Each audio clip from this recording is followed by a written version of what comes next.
జర్నలిస్టుల పట్ల కాంగ్రెస్ ప్రభుత్వం చూపిస్తున్న వివక్షపై తీవ్ర ఆగ్రహం వ్యక్తమవుతోంది. జర్నలిస్టులను విభజించడం సరికాదని జర్నలిస్టు సంఘాలు మండిపడుతున్నాయి. తక్షణమే జీవో నెంబర్ 252ను వెనక్కి తీసుకోవాలని డిమాండ్ చేస్తున్నాయి. జీవో నెంబర్ 252ను తెచ్చి జర్నలిస్టుల మధ్య విభజన రేఖ గీస్తోందని, డెస్క్ జర్నలిస్టులకు ఇచ్చే అక్రిడేషన్లలో పరిమిత సంఖ్యలో ఇవ్వటం ఆగ్రహానికి కారణమవుతోంది. సర్కార్ వైఖరిని జర్నలిస్టు సంఘాలు ముక్తకంఠంతో ఖండిస్తున్నాయి. జర్నలిజంలో ఒకరు ఎక్కువ ఇంకొకరు తక్కువ అనే భావన సరికాదని హితవు పలికాయి. జర్నలిస్టుల మధ్య విభజన రేఖలను గీయటం బాధ్యత రాహిత్యమని ఆగ్రహం వ్యక్తం చేశారు. జర్నలిస్టుల అక్రిడేషన్ పాలసీలో అందరికీ ఒకే రకమైన కార్డులిచ్చే పాత పద్ధతినే కొనసాగించాలని ఆయన డిమాండ్ చేశారు.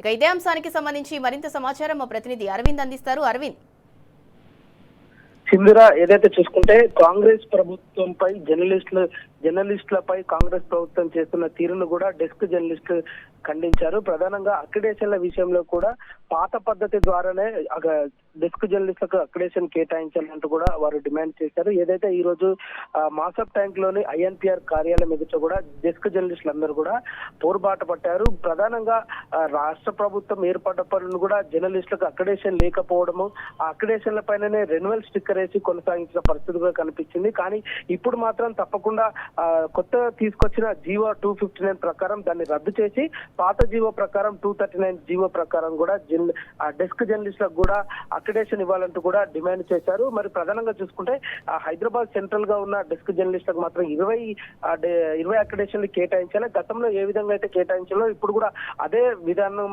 అదే పద్ధతిని పాటించాలంటూ కూడా వాళ్ళు తెలియజేశారు. మరో విధంగా చూసుకుంటే ఏదైతే కేబుల్ టీవీ జర్నలిస్టులకు కూడా వారికి కూడా అక్రిడేషన్ లో కోత పెట్టడం కూడా వాళ్ళు తీవ్రంగా మండిపడుతున్నారు. రాష్ట్ర ప్రభుత్వానికి గతంలో అనేక సార్లు కూడా అదే డెస్క్ జర్నలిస్టులు కానీ, ఇటు కేబుల్ టీవీ జర్నలిస్టులు కానీ, జర్నలిస్టు సంఘాలందరూ కూడా అనేక సార్లు కూడా మొరపెట్టుకున్నారు.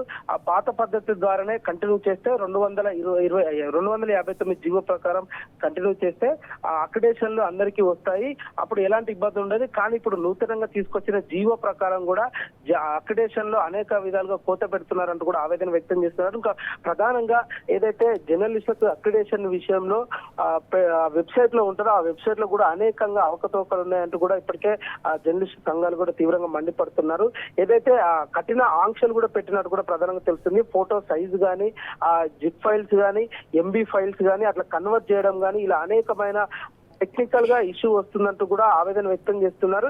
ఏదైనా ఒక జర్నలిస్ట్ కు సంబంధించిన డాక్యుమెంటేషన్ అప్లోడ్ చేయాలంటే కనీసం 2 నుంచి 3 గంటల పాటు సమయం పడుతుందంటూ కూడా ఇప్పటికే పలు జర్నలిస్టు సంఘాలు కానీ అటు డెస్క్ జర్నలిస్టులు కానీ ఇప్పటికే తీవ్రంగా మండిపడుతున్నారు. ఏదేమైనప్పుడు కూడా రాష్ట్ర ప్రభుత్వం డెస్క్ జర్నలిస్టుల పైన, వారి యొక్క సమస్యల పైన కానీ, అటు అక్రిడేషన్ల విషయంలో పైన కానీ వెంటనే త్వరితగతిన సమస్య పరిష్కరించాలంటూ కూడా డిమాండ్ చేస్తున్నారు.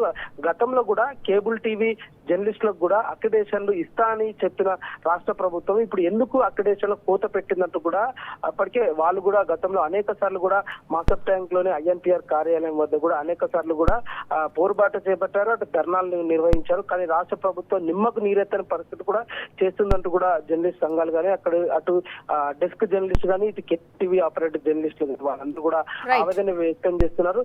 అవసరానికి మించిన అప్లికేషన్ లో పెద్ద పెద్ద సమస్యలు కూడా వస్తున్నాయంటూ కూడా డాక్యుమెంటేషన్ అప్లోడ్ లో, అటు గంటల తరబడి కూడా వెబ్సైట్ లోనే డాక్యుమెంటేషన్ అప్లోడ్ లో కూడా అనేకమైన మార్పులు ఉన్నాయంటూ కూడా ఆవేదన వ్యక్తం చేస్తున్నారు.